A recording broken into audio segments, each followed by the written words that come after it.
चार भाई हैं। चारों भाई प्यार से रहते हैं। बड़ा भाई बहुत चतुर है। चारों तीन भाई उसकी बड़ी इज्जत करते हैं कि हमारा बड़ा भाई, अच्छा बाप भी मर गया, अब बड़ा भाई बैठा है। तो तीन भाई छोटे थे, बड़ी इज्जत करते थे, मेरा भाई गलत नहीं करेगा मेरे साथ, बड़ा विश्वास था। बड़ा छोटे भाइयों का, तीन भाइयों का चौथे भाई पर विश्वास था। खूब खेती बाड़ी करते थे, काम धाम संभालते थे। पर बड़े भाई ने क्या गद्दारी की।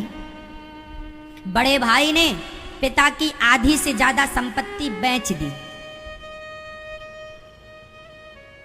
ये सारे भाइयों की कहानी नहीं है, जो जिनकी है वो समझ लें कि ये हमारी चल रही है।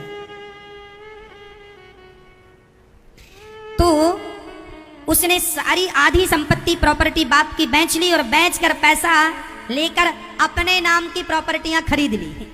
देखना जरा चतुराई।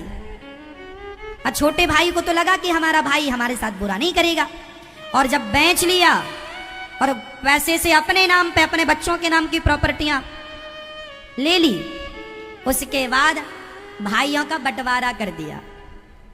तो 6 एकड़ थी, माना कि 6 एकड़ जमीन थी, तो 6 में से 3 तो पहले ही बेच के और 3 एकड़ अपने नाम से कहीं खरीद लिया। और बंटवारे के लिए अब कितनी, अब 6 एकड़ का बंटवारा होना था 4 भाइयों में, लेकिन अब कितने का हुआ, अब 3 का, क्योंकि 3 बची। बड़ा भाई जरा ज्यादा होशियार था, और तीनों ने फिर जो भाई ने दिया उसमें से भी ज्यादा खुद रख लिया, कम कम उनको पकड़ा दिया, लो तुम ले लो। ऐसे भाई हो गए हैं इस कलयुग के। भाइयों का भी हक छीन लेते हैं, भाइयों का भी अधिकार छीन लेते हैं। ऐसा भाई मर के करोड़ों जन्म तक नाली का कीड़ा बनेगा। जो अपना भाई का सगा ना हुआ, अपने भाई के साथ तुमने गद्दारी की, क्या तुम्हें विधाता माफ करेंगे? भगवान तुम्हें दिखाएंगे, देखो हमारा भाई भरत और एक तुम गद्दार भाई।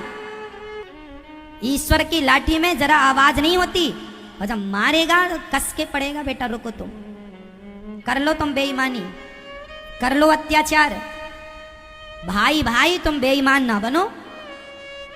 बंटवारे के समय ईमानदारी से चलो, ईमानदारी से चलो। किसी के हिस्से में दो, पिता अपनी मर्जी से दे रहा है, 2-4 फीट ज्यादा दे दिया, 2-4 चीजें ज्यादा दे दी, वो पिता की मर्जी, वो दे दिया, उसका अधिकार है। पर भाई भाई का जब बंटवारा हो, तुम दोनों बंटवारा कर रहे हो, तो 50-50 बांटना, बराबर बराबर करना। तराजू के 2 पलड़े जब तक बराबर ना हो तब तक कोई हिसाब होता है? फिर तुम भाई भाई कैसे हिसाब कर रहे हो? हाँ, जिसने माँ बाप की सेवा की है उसके खाते पे थोड़ा ज्यादा है, चलेगा, वो माँ देगी, वो बाप देगा, उसका अधिकार है। परंतु तुम अपनी नियत ना डुलाना, नहीं तो परमात्मा सब देख रहे। गलत करने वाले के साथ परिणाम अच्छा नहीं होगा मेरी माँ। कुछ दिन वो चकाचक खा सकता है, कुछ दिन वो चकाचक रह सकता है, लेकिन जब उसके पाप निकलने शुरू होंगे तो आप सब देख लेना कि उसके पापों का परिणाम उसे यही मिलेगा, जाना कहीं नहीं पड़ेगा। ये धरती जो है ना, ये पाप पुण्य की भूमि यही सबको देती है।